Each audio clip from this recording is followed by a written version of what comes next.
Hey guys, this is DORAN with DORANsthoughts.com. Thank you for joining me for this video. And today I want to talk about this mask right here. This is a joke of a mask. Now, the media and the news is just full of this mask hysteria. They're demanding that everybody in America be demanded and forced to wear this mask everywhere they go all day long. And there's a lot of people who are agreeing and buying into this narrative about everyone should be required to wear it because those who aren't wearing it are going to cause everyone to get sick and everyone's going to die, and there's this Chicken Little mentality that's going on.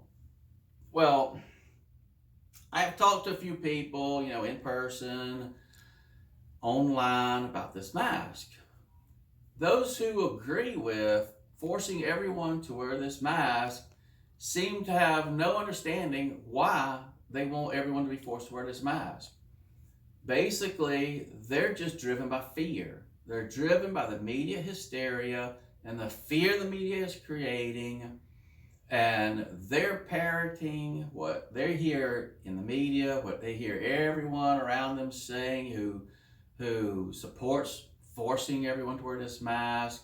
But they have no clear understanding of why people should be forced to wear this mask.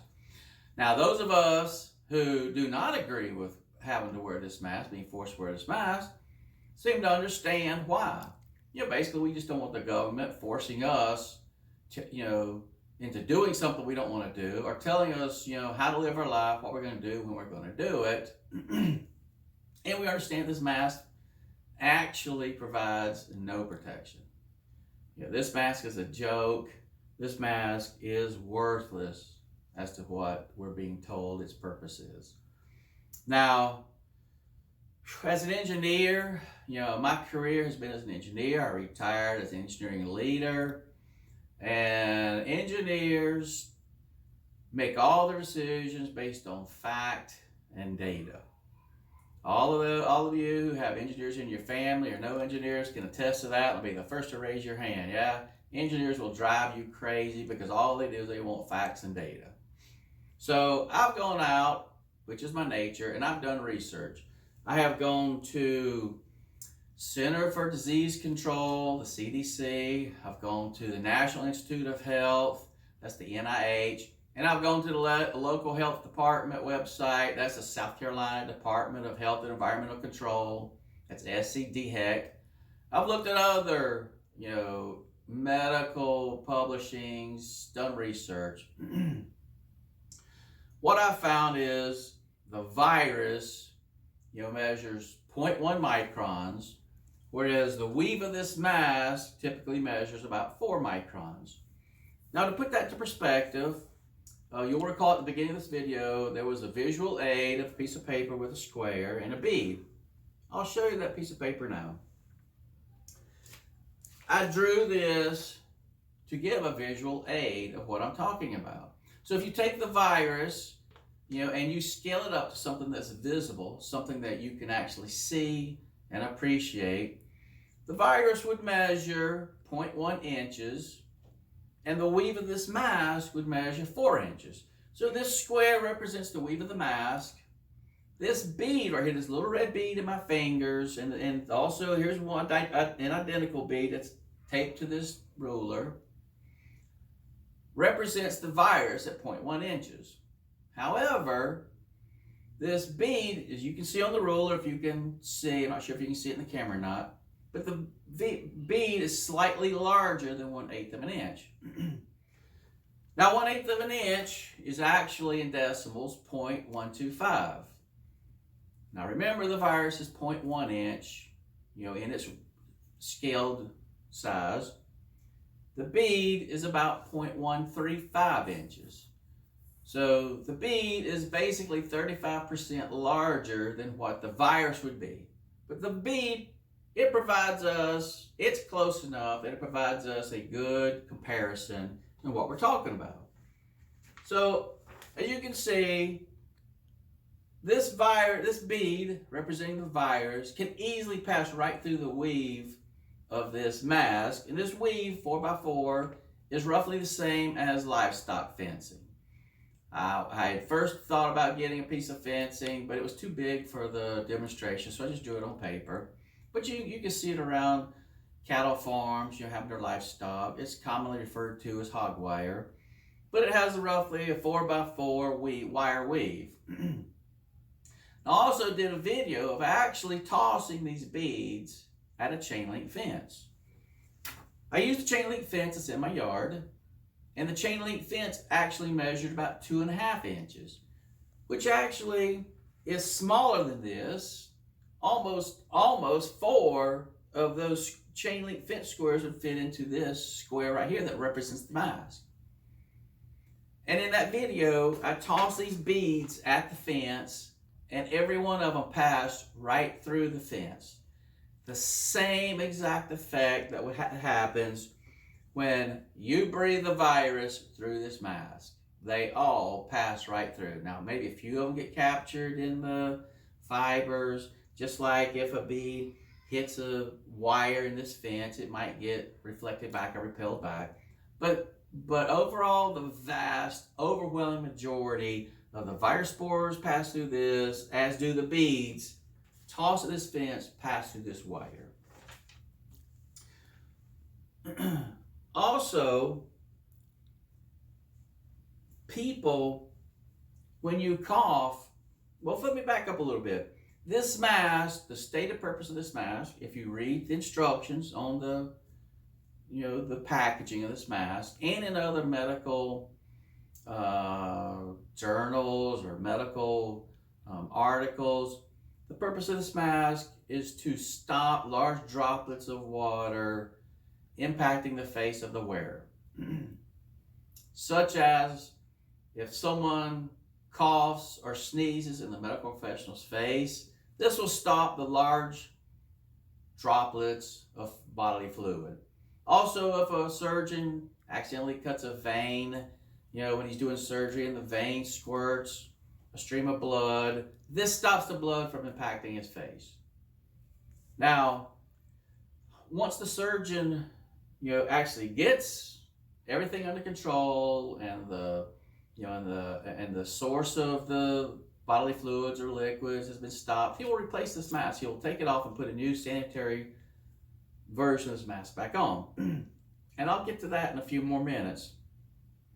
But this mask, when people are wearing it, it only stops large droplets of liquids and bodily fluids. However, when people cough, sneeze, even when they talk and breathe, not only are they emitting large droplets of liquid, but they're also emitting atomized and aerosolized vapor. And this vapor is just as infected. If the person's infected with the virus or any other virus, it's just as infected with the virus spores as the large droplets of water are. And the virus spores, this vapor passes right through this mask. It travels for up to 3 meters, which is 10 feet, and it stays suspended in the surrounding air for longer than 3 hours. Now, when you consider a 6-foot social distancing, but this contaminated vapor is traveling 10 feet, if there's someone sick, infected with this virus, and they're around you emitting this vapor that's traveling 10 feet in every direction that they happen to be talking in, and that vapor is being pushed out, you're exposed to the virus, because the virus is passing right through your mask if you're wearing a mask. It doesn't matter if they're wearing a mask. This does not matter if every person on the planet Earth is wearing this mask. Heck, you can even stack 2 of these masks on top of each other for both the wearer, the one emitting the virus, and who's contaminated, and also you, and it's still passing right through this mask. Their mask, as well as your mask, it's coming right to you, impacting your face, your nose, your mouth, and you're inhaling it. Once again, when the infected person leaves the area, his plume, this fog of infected atomized and aerosolized vapor is remaining suspended in the air for 3 hours or longer. So that person's gone from the area, and as you pass through his plume, you're breathing this vapor and breathing the spores of the virus, and everyone else are breathing those spores. Also, if you assume for just a moment a hypothetical situation, and it doesn't exist, it's just purely hypothetical for this argument. If you assume that this material, this mask, actually filters 100% of the virus spores that are in the air as a person is breathing it, I'll put this back on to demonstrate it. People do not wear these masks properly. Also, these masks do not form an airtight seal on the face of the wearer. As you can see, there are large channels that go right down the side of the nose. There's channels on both sides of the cheeks here, and there's a channel right under the chin where this mask does not fit properly, and it allows the free flow of unfiltered air directly to your mouth. Also, if you even assume that this mask does form the shape of the face, these pleats alone, you can see form channels at each pleat. There's a channel on both sides where air is directed directly to your mouth and nose. Free flow, unfiltered air directed directly to your nose and mouth. And people do not wear these masks properly. I've seen people wearing them like this, their nose completely exposed. I've seen people wearing these masks all different ways. People just do not wear this mask properly. So it provides absolutely zero protection. There's nothing that this mask provides that no type of protection is good for. Now, in essence, this mask is more dangerous to public health by requiring people to wear this mask than if they wear nothing at all. And I'll explain why. Again, in the literature, the purpose of this mask is it stops large droplets of liquid from impacting the face of the wearer. It's also stated this mask is not intended to be worn all day, and it is not intended to be worn several different times. The purpose of this mask, the instructions clearly tell you when you're finished with the situation that required you to wear it to begin with, you remove it, place it in the trash, and when you have a situation where you need a mask again, you are supposed to get a new sterile mask and put it on. People aren't doing that. Even the medical professional, if they get splattered in the face by some liquid, some bodily fluid, once they have mitigated the cause of that fluid, the splashing of that fluid, once that's stopped, they remove this, put it in the trash, and get a new sterile one and put it on and continue the procedure. Whatever it is they're doing. They do not wear these. They take them off, throw them away, and get a brand new sterile one. Because the liquid on this will eventually soak through and contact your face. You've got to get it off. People are wearing these. One, they're wearing them improperly. Two, they're wearing these all day long, and they're wearing them multiple days, multiple instances where they're contacting the public. People are constantly touching things with their hands, and then they touch this mask. People are getting this mask infected with not only the virus of the COVID-19 virus on both sides, but they're getting infected with other virus spores as well, to include viral infections. Germs and other diseases are being transferred to this mask by people's hands and simply by the air that they're breathing through it, and they're re-wearing it. This mask is a danger to public health. People are getting infected by other diseases in addition to the COVID-19 simply by wearing this mask because they're wearing it over and over and over. I've seen people wearing these masks where this mask is absolutely filthy, and especially these homemade masks. The homemade masks are using handkerchiefs or other cloth. People are making those things and they're wearing them every single day, time after time after time again. They're handling them. They're setting these things on different surfaces, putting them in their pockets, laying them around, picking them back up, putting them on. There was this article in the paper, just in the news, just a day or two ago, just a few days, where this lady got sick, went to the hospital.